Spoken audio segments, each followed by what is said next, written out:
අරුල් රෑ එයාගේ යාළුවෝ එක්ක හොරෙන් ගෑනු ළමයින්ගේ හොස්ටල් එක ළඟට යනවා. ඒත් ශ්‍රුතිව සර්ප්‍රයිස් කරන්න ගිහින් මෙයාලට හොඳ සර්ප්‍රයිස් එකක් ලැබෙනවා. ඒ ස්වාති දැක්ක කිව්වා අර චිත්‍රය ඇඳලා තිබුණේ පිරිමි රූපේ.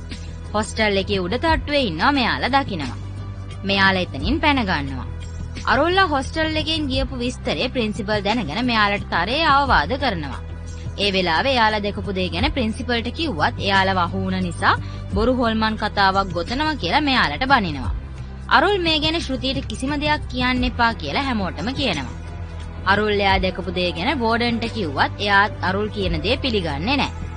මේ විදිහට තව ගෑනු ළමයි කී දෙනෙක් මැරිලා තියෙනවද කියලා දැනගන්න අරුල් මායයි එයාගේ යාළුවන්ගේ උදව්වෙන් ප්‍රින්සිපල්ගේ කාමරයට හොරෙන් පැනලා කොලෙජ් එකේ රෙජිස්ටර් බුක් එක හොරකම් කරන්න ලෑස්ති වෙනවා. ඒත් මේ වෙලාවේ කොලෙජ් එකේ අයිතිකාරයාව නිසා ප්‍රින්සිපල් එයාගේ රූම් එකට ආපහු එනවා. අපිට පෙන්නන විදිහෙන් නම් හිතෙන්නේ අරුල් මෙයාලගේ අතට මහු වුණා කියලා. ඒත් ඇත්තටම මෙයාලට අයිතිකාරයව පෙනුනත් අයිතිකාරයාට පේන්නේ එයා ඉස්සරහා තියෙන කණ්ණාඩියක් විතරයි. මේ මිනිමෙරුම් ගැන ප්‍රින්සිපල් අයිතිකාරයාට කිව්වා මෙයා ප්‍රින්සිපල්ට කියනවා එයා වගේ ඉගෙන ගත්ත නැති අය සල්ලි දාලා මේ වගේ ලොකු කොලෙජ් එකක් හදලා ඉගෙන ගත්ත කෙනෙක්ට ප්‍රින්සිපල් රස්සාවක් දීලා තියෙන්නේ මේ වගේ ප්‍රශ්න ආවම විසඳන්න. දැනට මෙයා කැලේ අල්ලගෙන ඉවරයි. ඊළඟ අවුරුද්දේ එයා මේ ඉඩම ලියා ගන්නවා. එයා ඒකට ඇමතිට දැනටමත් අල්ලස් දීලා තියෙන්නේ කියලා. මේ දේවල් එළියයි දැනගත්තොත් කොලෙජ් එකට සීල් තියයි කියලා අයිතිකාරයා ප්‍රින්සිපල්ට කියනවා. එයා ඩුබායි යනවා බොරු දේවල් වලට එයාට කතා නොකර මේ දේවල් එළියට යන එක නතර කරගන්න කියලා. අරුල්ලා කොලෙජ් එකේ රෙජිස්ටර් එක හොරකම් කරගෙන යනවා. මේ වෙනකන් කොලෙජ් එකේ ගෑනු ළමයි 12 දෙනෙක්ගේ ඉගෙනීම මග නතර කරලා තියෙනවා. ඒකෙන් ගෑනු ළමයි 4 දෙනෙක්ගේ වැඩ අත්හිටවන්න හේතු තියෙනවා.